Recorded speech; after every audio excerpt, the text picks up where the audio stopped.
My face is so close up. Today, hello guys, brothers and sisters. Welcome back. As per usual, I'm lighting up a candle. I don't know why. I just got this habit. I thought today, to change things up a bit, I wanted to come back to the topic of schizotypal personality disorder, which is what I have apparently according to a psychotherapist that I was seeing. And what I've been doing recently is looking up things on Google and seeing the AI overview. So I asked AI, what are the schizotypal personality disorder traits? And here's what it says. Schizotypal personality disorder is a cluster A condition. Let's see what cluster A means. Actually, it doesn't matter what cluster A means for now because we're doing the traits. Characterized by eccentric behaviors, distorted thinking, and extreme discomfort in social situations. So if you have stpd like myself, you have eccentric behaviors, which to me isn't that eccentric. It's eccentric to the psychotherapist or the viewer or the so-called normal person. Maybe I'm not acting normal today. I don't know why I want to act like this. I think another thing I didn't tell you was the exhibition opening that I had.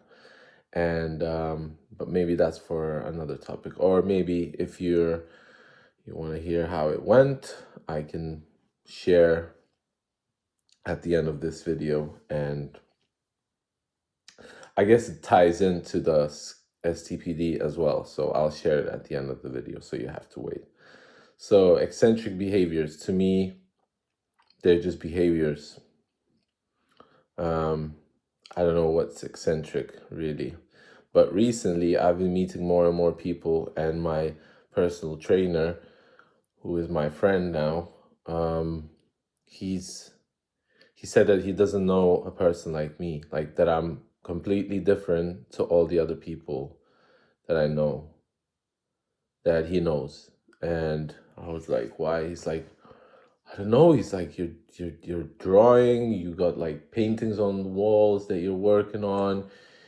Every time I come in to get a massage, because I massage him, he's like, you got like some new thing on the table. And I'm like, I don't have the new thing. I keep always repeating the cycle. So I like make music, then I write, then I draw, then I tattoo, then I paint, and I'm like, oh, shit, that's pretty big cycle.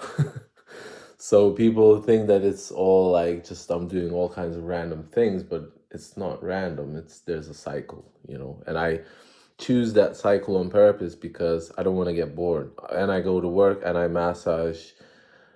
So I do all these things and I don't work full time. So that's why how I can do all those things, because it's your life. So you set it up how you want it to be. And I'm grateful for my parents because I have this flat to live in that my dad got from his mom.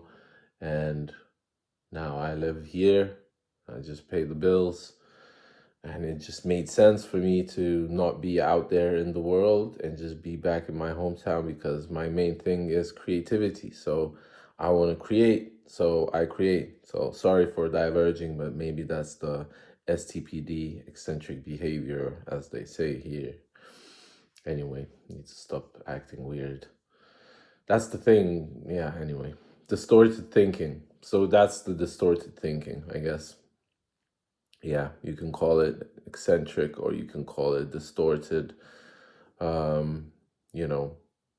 Thoughts jump like back and forth, like if you're talking about one thing, that thing reminds you of another thing. You start talking about that thing, but you make a mental note in your mind to come back to the thing that you were talking about, but you really want to talk about the thing that you just remembered so you don't forget. So you start talking about that. And then you jump back to the last topic that you were talking about. And maybe that topic that you were talking about was already an offshoot of another topic that you were talking about. So you come back to the first topic. And I think that's, people just say like, oh, you're creative, like, because I don't know, when you create, when you paint, when you write, you just think of it seems random, but it's not random. It's you're the one that is arranging those things, and it's random for somebody else, but for you it's not random. It's like your specific personal pattern that you have established in your life and your rules. And I used to live like, I used to have this thing in my head where I was like I have to live by these rules because the society has set them to be like that. And like, I don't know, maybe I'm a lame man, but like, I don't have a girlfriend at the moment. Like, I don't have like a super like high career stable job, and that's another trait of, I think, stpd. But like recently, like I got sober, and I'm living a quite a happy life. I don't know, like I'm happy creating. I'm happy if there's a right person. If the right person will come, it'd probably be good to wipe my face off after eating. Then the right person will come. But like, I don't know.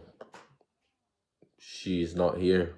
She's out there in a farmer's market selling potatoes. So, and extreme discomfort in social situations.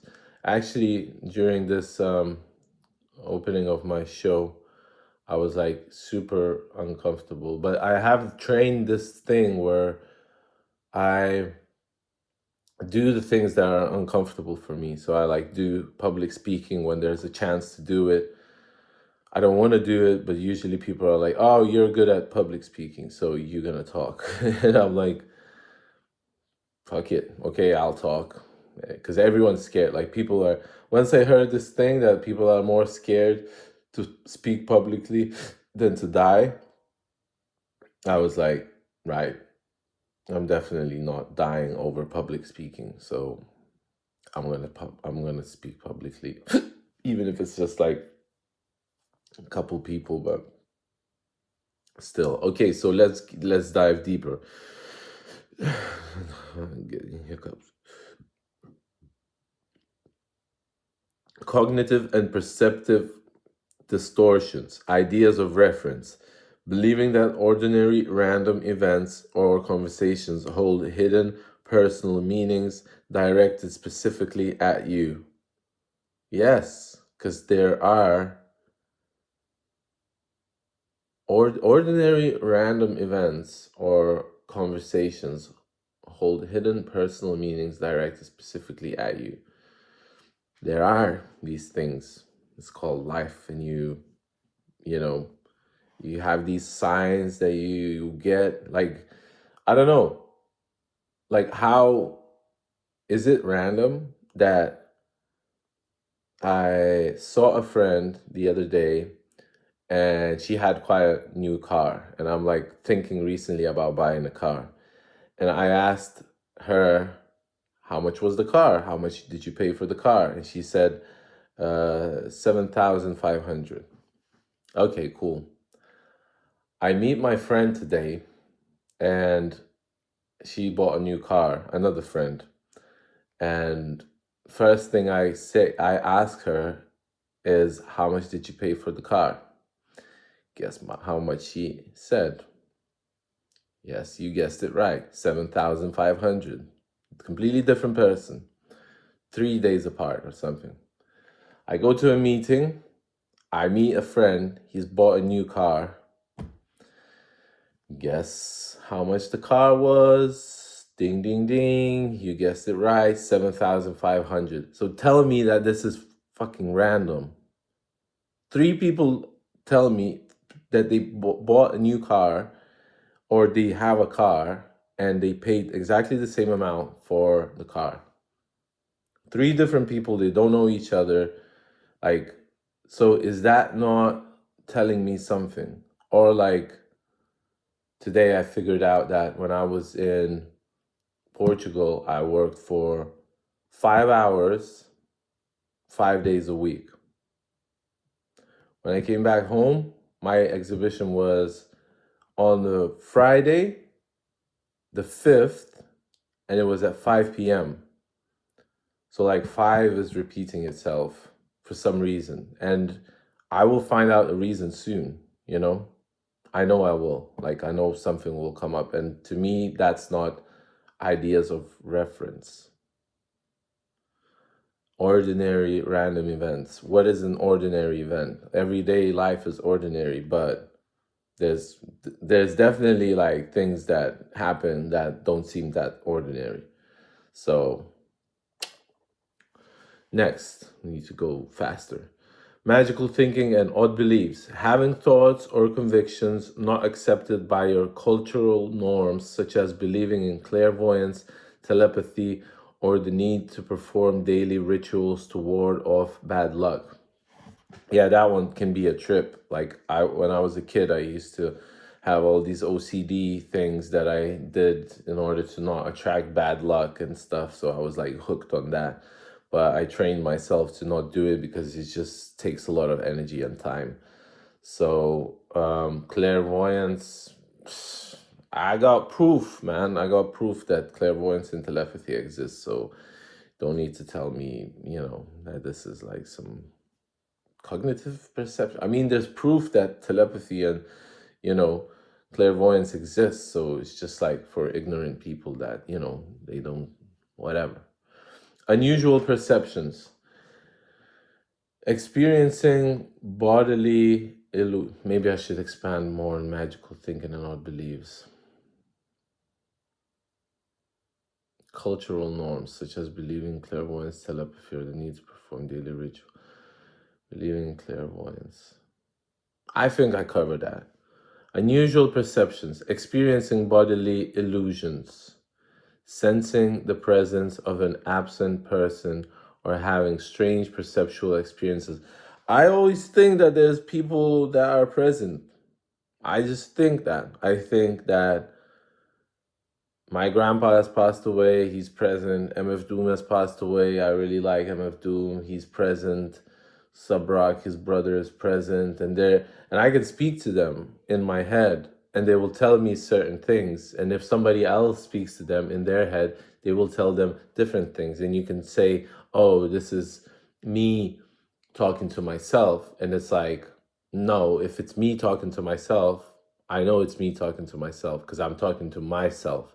But if I'm talking to my grandpa, for example, I see him in my head and he's telling me different things than I would tell myself, Doom is telling me different things that I am telling myself, because they're different people, like they're not saying the same things. So, and it's not like I'm hearing them and they tell me to do something. No, it's like you kind of like invite them, you kind of invite them, you ask them for help, you ask them for guidance, and you ask them to tell you what to do, give you signs and stuff. So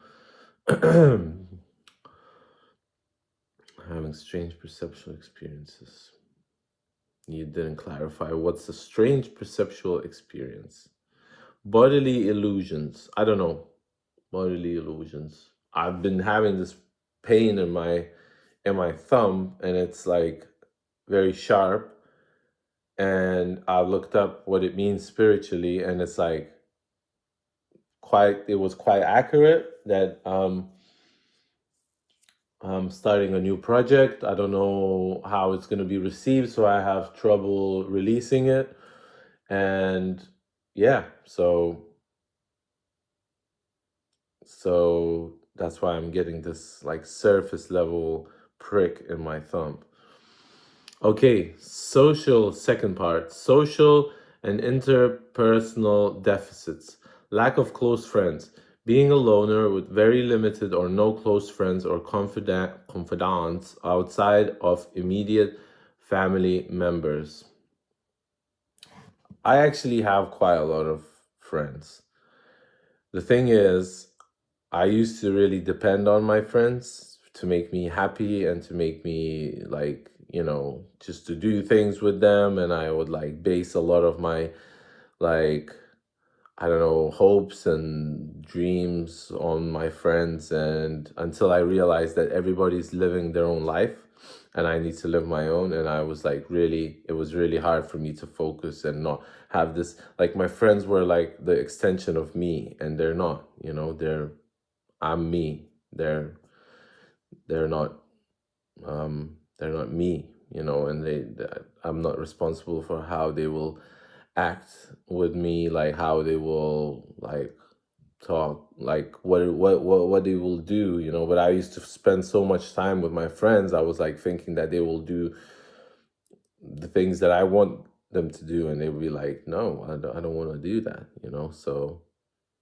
yeah, that's the thing. So what comes from that is that I do tend to spend a lot of time by myself, and I enjoy my time by myself. So it's just how I am. And I don't know how many friends is a lot of friends and how many friends is no friends, Like today I was with four people, like four different people. I had a great day, One of them was my best friend, and, you know, other two are, uh, you know, kind of close friends. But I don't know. I don't really feel like I have close friends. It's true. It's true.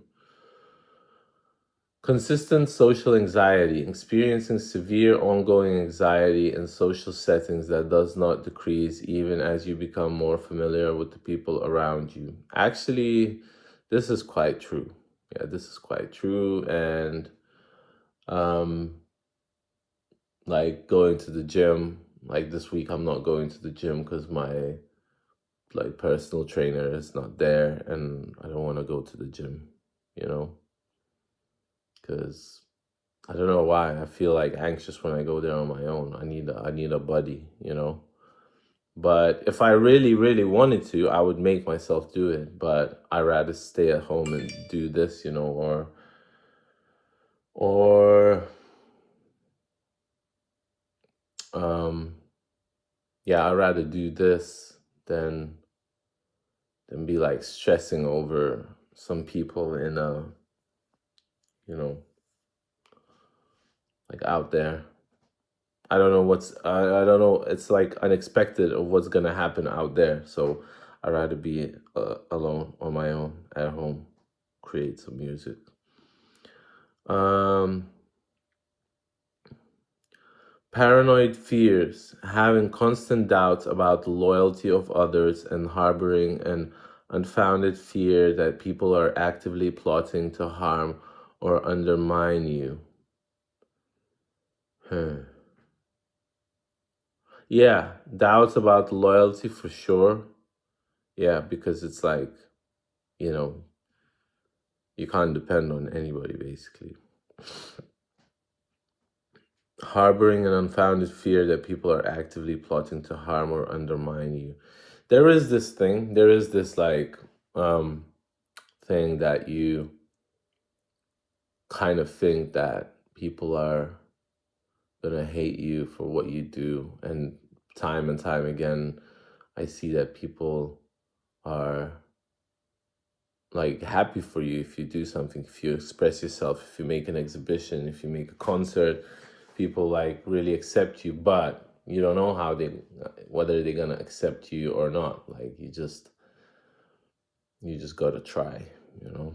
But sometimes it does feel like, maybe, I don't know, maybe they're, you know, maybe they're just lying, maybe they're just lying to you. Like, really, they're just probably lying to you, There's that. So, yeah, there is this kind of like, you're not sure if they're being honest, more like that, when people are like, yeah, sometimes it's true. There is that. Eccentricities part 3. I'm soon going to be finished. Eccentricities in behavior and appearance, odd speech, speaking in ways that are vague, overly elaborate, or deeply metaphorical. Others may find it difficult to follow or understand what you are trying to communicate. I became more aware of this one recently because I've found out that I tend to drift and, people don't follow. So sometimes I'm like, okay, I'm going to tell this story and I'm going to be very simple about it and so people understand it. But then what I've learned during this show opening, it was like, I drift a lot and people like find it funny if it's like, I don't know, like some people take themselves too seriously. So like, but some people really find it funny, but maybe it's when you're standing in front of a lot of people and you're supposed to be serious and you're just like kind of laughing things off. Not laughing, but like just being yourself, and people find it very like odd, like they find you odd and it's weird. It's funny. It's funny. It's like that's as I'm saying, I've experienced a lot of like positive attention. But come back to the social anxiety, I was very like anxious and I really wanted things to end. But when they ended, I was like, that was kind of fun. So yeah, it was weird. I wanted it to end and just leave quickly. So we covered that. Eccentric behavior or dressing in unusual ways. Example. Oh yeah, so speaking in ways that are vague, overly elaborate, or deeply metaphorical. Yeah, I sometimes I talk to people and I'm like, I don't want to go straight to the point, so I like go around and I think that people will like pick things from what I say and they will like form a painting, a picture in their head, but they don't. They just get lost more. So be more accurate with how you're saying things. um, Straight to the point, kind of. Dressing in unusual ways, example, mismatching clothes or appearing deliberately unkempt and displaying peculiar or stiff mannerisms.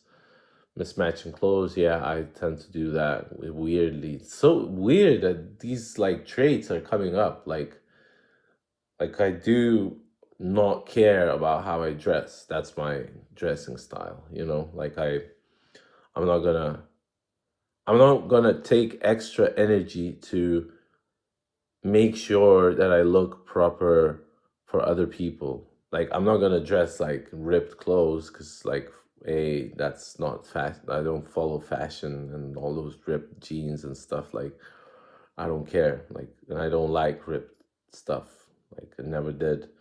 But I'm not gonna like be like super, controlled. Like I have to have white shoes with white socks. I have to have black shoes with black socks. Like I don't really care. I don't have a lot of white clothes in general, so I don't. It's just too white. They're just too white. I'm white enough. So mismatching clothes and appearing deliberately unkempt. I guess unkempt means untidy. I'm not sure. Peculiar or stiff mannerisms. I don't know how stiff I look. Maybe I do look stiff sometimes, actually. Like I talk like that and I'm not gonna move my face and. But or like when I look at myself now in the screen, I'm like, I feel like I should be more animated or something, but so I tend to move my face, but whatever. I don't know if that's what they mean. But yeah, sometimes I do feel stiff. Inappropriate affect, that's the last one. Having a restricted or flat range of emotions or displaying emotional responses that are inappropriate for the given situation, such as forcing a laugh when it makes no sense to do so. I do laugh at weird stuff, but like I feel like I really feel when there's right time to laugh and when there's not. And I when people are trying to make you laugh and people are trying to like be funny, usually it's not funny at all. And when people are just being themselves, I find it really like interesting. So flat range of emotions. I don't feel like Having a restricted or flat range of emotions. Flat range of emotions. Flat range. I do get depressed a lot. Like I do get like sad, but then I just jump to creativity. Like I don't want to waste time. So I'm like, right, just do something. Don't think about it, you know. So I don't know if I have flat emotions. Flat just seems like you're not emotional at all, but I do have a lot of emotions. I feel like I have too many emotions. That's the thing. That's why maybe I'm sometimes appear like I'm flat because I want to like regulate it, and I'm like trying to be as calm as possible, you know. So, and there's a lot of emotions. Displaying emotional responses that are inappropriate. Okay. Yeah, not really, but whatever. Unlike schizophrenia, individuals with STPD typically do not experience severe hallucinations or sustained psychosis, but they may still struggle to function in work or everyday environments. If you or someone you know exhibits these traits, it is best to speak with a licensed mental health professional. For further reading and diagnosis and encompass strategies, you can explore Mayo Clinic STPD overview or the Cleveland Clinic guide. So this was an update on STPD because I really feel like I wanted to give a shout out to all my STPD people that are following this channel, because I noticed that a lot of people follow me because I made that video about schizotypal personality disorder. So when they see other videos, I think they unfollow. So, but those other videos show me how I am, you know, and I guess that's an extension of this video, you know, like I show the things I talk about and how I talk about them. It comes through, and my STPD comes through that, you know, so I show what I'm interested in and stuff. So, um, the show opening, that's what I wanted to cover quickly. I really noticed that I was being myself and people were finding it funny. Like, and I wasn't like, why are you laughing? I was kind of like sensing that, you know, that people are like feeling what I'm saying, you know? And it's like, I do this thing where I'm like, I hold back something, you know, like I don't say everything. Like I don't want to overload them with stuff. Like I don't know why, but like I feel what people need. I don't know what it is, but I feel like, and I could be wrong, but I guess a lot. Like I do this guesswork game, you know, like everything, a lot of the things are a game for me, you know. So I'm like, oh, what if I say this? How would they react? And I kind of have this like formula in my head of what, like if I'm speaking in front of a group of people, like I know what to say to make them laugh, you know, I know how to be silly, I know how to be like, you know, weird and like these quick jokes in my head like come, and they're like innocent jokes. I'm not like laughing at someone's appearance or something. Maybe I'm laughing at my own appearance, you know, because it's fun to make fun out of yourself, you know. It takes the edge off, like you're not so serious all the time, you know.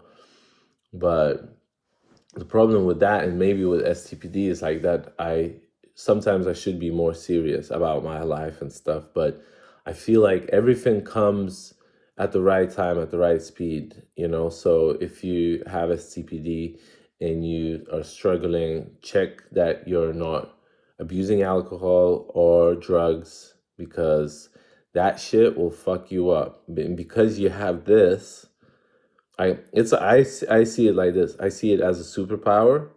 It's a superpower if you use it correctly. If you just abuse it, or you feel like this is like an illness or, you know, disorder, you will, you know, suffer. Like, so don't get depressed over it. I see it as a superpower.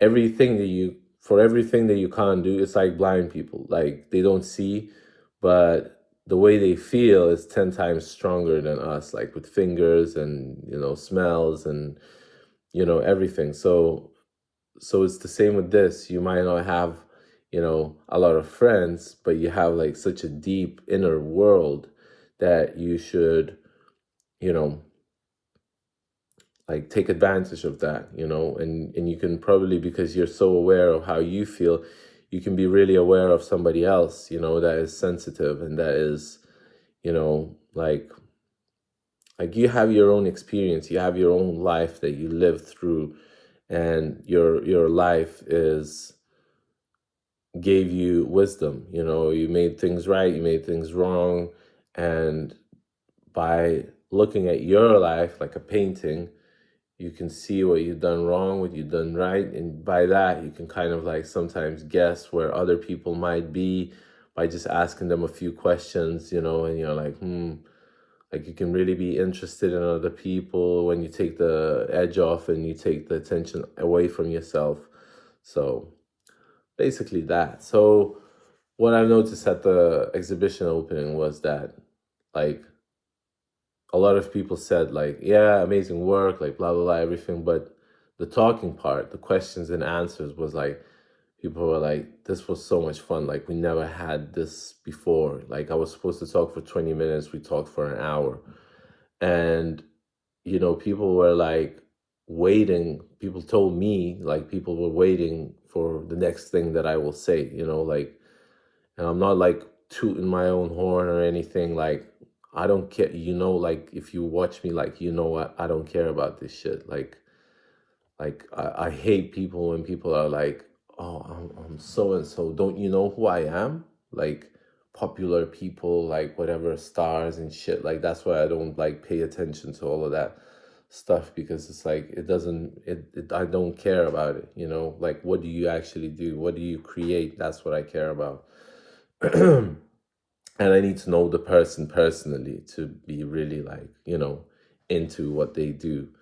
So like I don't care about that shit. But what I've learned is that people really enjoyed me being me. Like, and a lot of people said like you didn't change, you didn't adapt to the crowd that was there, you didn't like change the way you speak, you didn't adjust, you just like you were just yourself. And of course, like when there's 70 people listening to me, like I don't want them to be bored. Like I don't want them to be sitting there and like listening to my deep thoughts about art and stuff. Like I want them to have fun, but I still talked about art and I still talked about my work and myself, but and like deep things, but like you can talk about deep things in a funny way too, you know, so people don't get bored. Because people want to like really share what they have. It's like share through your painting, you know, like speak in a different way, because you can speak and speak and speak like I'm speaking now, 32 minutes, and you'll never speak it all out. You just get used to speaking and you get hooked on that. So you just want to keep on speaking, you know? But like try a different way of expressing yourself. Try to put down some color. You know, I used to hate color and now I'm like really like paying attention to the color, and people were like, you know, there's a lot of color there. And I was like, shit, yeah, there is a lot of color. So it's nice, you know? Okay, I think this is enough said. So yeah, I think I'm gonna do another video like this after a while. I'm just gonna keep doing it, and I'll probably like change the answers a little bit because life improves. So, you know, we'll check in again. So thank you for watching. Hope you have a great evening, morning, nighttime. I love you guys. As always, I'm proud of you. Keep doing the work that you're doing. You're amazing. Keep doing you, because there's only one you. Nobody can do that job for you except you. So you don't be anybody else. Don't try to impress anybody. Be yourself. Impress yourself by how much you can sacrifice to achieve like a certain goal or a certain painting or a certain song, and how much you can get over yourself, you know, because your only enemy is you. So love you guys. Take care and peace. Enemy and friend is you. So take care.